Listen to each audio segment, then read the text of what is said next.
Hello everyone, welcome back to the workshop. Just a quick video. This one is about a bit of a phenomenon that we've had in the UK over the last day or two, and it involves the weather and it involves this workshop and I think many others up and down the country as well. Now, it's been very cold here in the UK over the last couple of weeks. Here in the south of England where I live, it's been typically -8 to about -13 Celsius. But on Sunday evening, night and early hours of Monday morning, the temperature changed quite dramatically, and then as Monday dawned, it continued to rise, and we had about a 20-degree rise in just a few hours. So it went from sort of -8, -10 to +10, +12. Obviously the workshop is very cold, all the machines were very cold, all the metal tooling was also very cold, and with that rapid rise in temperature and nothing to control the temperature in here, everything was just wet through, absolutely soaked in condensation, literally water running off the machines. So consequently, I came in here on Monday morning and found exactly that, just literally water running off the machines, and everything was flash rusted. The milling machine was just orange, the lathe was orange, all the tools on the wall and on the shelves there were orange. So yeah, real head in hands moment. I contemplated days and days of cleanup. Thankfully, my young apprentice Edward stepped up and said that he'd give me a hand. So we've been doing a bit of cleanup in here, and this video is all about that. Now, normally I have an oil-filled radiator in here, and it just maintains an even temperature. Everything sort of stays the same, so you don't get condensation. But the problem is, I've been switching the compressor off at night because it makes a bit of a racket. I don't want it going off at sort of 2 AM and waking everybody up. And with the compressor, I switched off the radiator as well. So, I kind of walked into that one. But anyway, this is a short video, as I said, and you get to see some of the work we've done to try and put things right in here. So beware condensation, it's perilous stuff. That's all I'll say. Right, excuse the handheld, but you find us in near disaster recovery. The heating went off in the garage overnight in the workshop, and I came out this morning to everything wringing wet with water. The lathe has cleaned up, but it was bright orange, every surface just about, and you can see here on the shelf, that's the kind of standard that I found, and basically every tool in here has some degree of flash rust.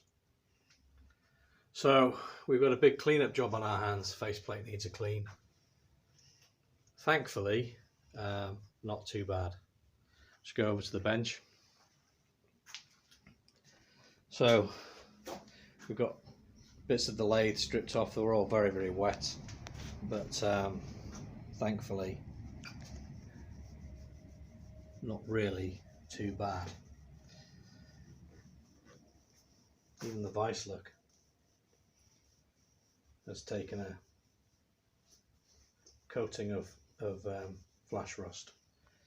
By far the biggest casualty was the milling machine, and you can see that there is the remains of some surface rust there, and apprentice Edward is busy drying off the water. Well, we sprayed it all down with maintenance spray, and he's busy drying off all the maintenance spray and water, and doing a terrific job. Quite a lot of the flash rust is coming off with just elbow grease and maintenance spray, so not the disaster it could really have been. Down in the cupboard there, the mill tooling, if I get my words out, the milling machine tooling, a little bit of flash rust down there as well. And then let's go back over to the lathe. We have got in the cupboard for the lathe tooling, we've got some flash rust. We've had a look at the micrometers and some of them have suffered a little bit, but they should clean up. Excuse me. Yeah, a lot of work, a lot of cleanup to do, which is going to delay the output of the next video, which was going to be BSA Bantam related. So there's the Bantam over there in the corner, and yeah, it's just going to have to wait until we've got everything wiped down. We've assessed whether we need to strip any of the milling machine down again, and we've got everything back to the baseline. So bear with us, and I'll see you soon. Right, I've cleaned up the 3-jaw chuck, and it didn't take much really, because it generally is fairly oily anyway. I use it quite a lot, so it generally tends to be quite well lubricated.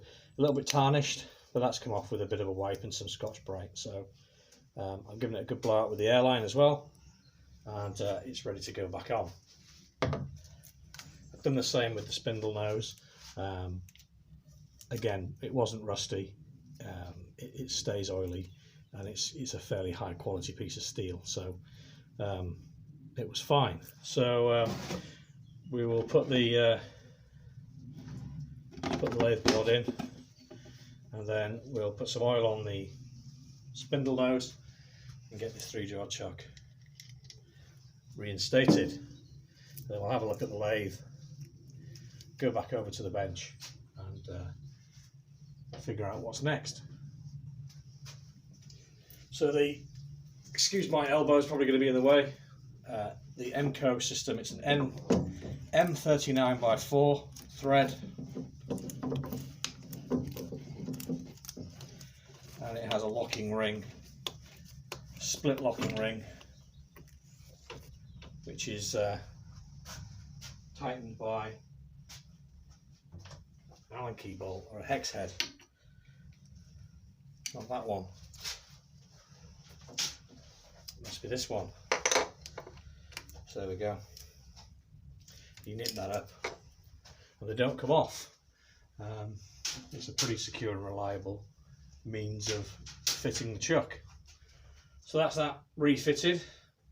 We'll go on a little handheld adventure. I'll show you the progress on the lathe. It's looking pretty spiffing now, and then we'll go over to the bench and see what other bits we need to clean up. So here we are, handheld again, and as you can see, the lathe is now resplendent. Everything is clean, everything has been relubricated, and we're looking very good. So we'll go over to the bench, we'll have a look at the 4-jaw chuck, and see what needs to be done. Right, so this 4-jaw chuck is typical, quite frankly, of the conditions we found a lot of our tools and equipment to be in. And as you can see, it was standing on its jaws that way up on a wooden shelf, and obviously the condensation has run all over it, but hasn't run, well, you can't see that, can you? Hasn't run across the face. It's sort of crept round a little bit, but the face and the jaws themselves are pretty good. So what we'll do is we'll take the jaws out, because obviously we're going to have to give this thing a good scrub, and they might get in the way. We'll see how easily this stuff comes off. It may just come off with, I mean, it's coming off with my thumb there, so it might just come off with a towel and some maintenance spray, or it might need a bit of Scotch-Brite to bring it off. But we'll see. Let's get the jaws out, and we'll figure it out from there.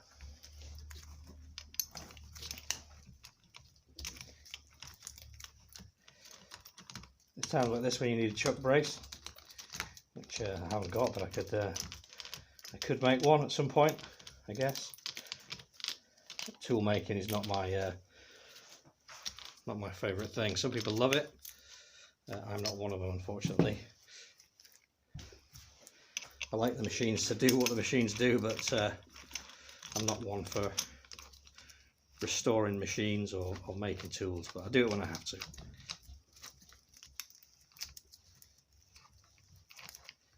Anyway, let's whip these jaws out. Tell you what, I'll bring you back when I've got the jaws out, because you've seen one, you've seen them all. Right, I've just been giving this a bit of a spray down and a wipe over with the towel, and the stuff's coming off. It's only on the surface, so as you can see, that's making quite a big difference. I may have to go over it lightly with the Scotch-Brite, but to be honest with you, I think this will be fine. So that's a bit of a win, and I'm just going to go around the chuck and just get all the surface rust off, but I'll do most of that off the camera. So let me just move this out of the way and I'll show you something else. Lay that flat because it's bound to fall over. So I've got these little V blocks, and again you can see that they've suffered a little bit by being exposed to the condensation, and I'm just going to give them a spray, give them a wipe over with the old towel and see what happens. And I may have to use the Scotch-Brite.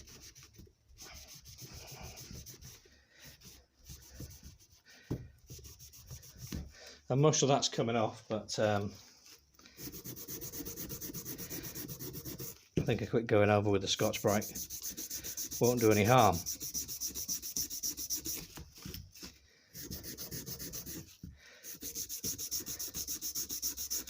And so I imagine there's people up and down the country in workshops doing this exact process right now. I do know a number of people suffered the same fate. So the UK is currently resounding to the sound of squirty bottles and Scotch-Brite, but it could have been a lot worse, I suppose. At least we're not flooded out or something like that. Touch wood. Let's find some wood quick. That's some wood. Touch wood. We're good. So that's come up a lot better. I think you'll agree. We're all right with that. Now, the reason why I'm not using any rust removing compounds or the citric acid that I use on the fuel tank is because if you watched my fuel tank video when I derusted the tank on the BSA Bantam, you'll recall me talking about the etching effects of acids on steels, and the process called chelation, where the carbon molecules are targeted in the rust, but also carbon molecules in the parent metal, in the steel itself, can also be targeted if you leave it too long. Now, in the case of these items, they'll have a high carbon content because it's high quality steel for machine tool parts and for measuring instruments. So were we to dip that in a citric acid or a similar sort of rust remover product, we'd end up going, with the material going black. And that's because the carbon starts to leach to the surface. And the problem with that is they're always sort of black to the touch when you do that, and it's always like picking up a pencil, and you don't really want that. The other problem is hydrogen embrittlement. You recall when we put the acid in the tank, we got hydrogen bubbles, because when you put metal into an acid, you get two things. You get hydrogen and you get a salt. And in this case, if we were to put this in, say, citric acid, we'd get ferric citrate dissolved in our working fluid. And that's not a problem.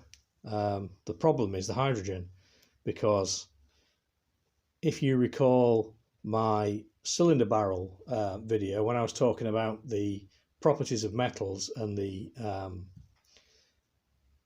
atomic makeup, where we're to look under a microscope, we'd see grain boundaries. The problem is the hydrogen, atomic hydrogen, is small enough to fit inside those grain boundaries, and that's what happens. You get hydrogen actually getting trapped in the grain boundaries and forcing them apart, and that's called hydrogen embrittlement. And the last thing we want with particularly something like a chuck that is taking cutting forces and revolving at speed, we don't want a brittle part, because, you know, we could end up wearing it. So my advice is keep your acid-based rust removers away from your chucks and things of that nature, because the risk of hydrogen embrittlement is, you know, is real, and you don't want to do that. So anyway, I think that's going to be it for this video. I've waffled on long enough. Let's go on another handheld adventure, have a look at the milling machine, and then I'm going to get on with the rest of the cleanup. Well, Edward and I are, and hopefully once we've got that done, I'll be able to get back on the Bantam and finish the video that I've been promising you, and that'll be another job ticked off the list on the Bantam. So we'll go over and have a look at the milling machine, and we'll say goodbye from there. Right, here we are, handheld, and I'm sure you'll join me in congratulating Edward on a fantastic job recovering the milling machine.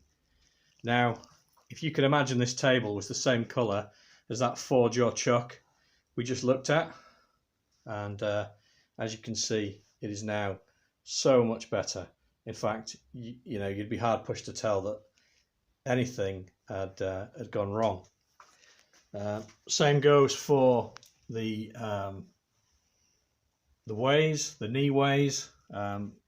Those marks that you can see, they were there when I bought the machine. They're just sort of tarnished really, but he's cleaned all this up as well.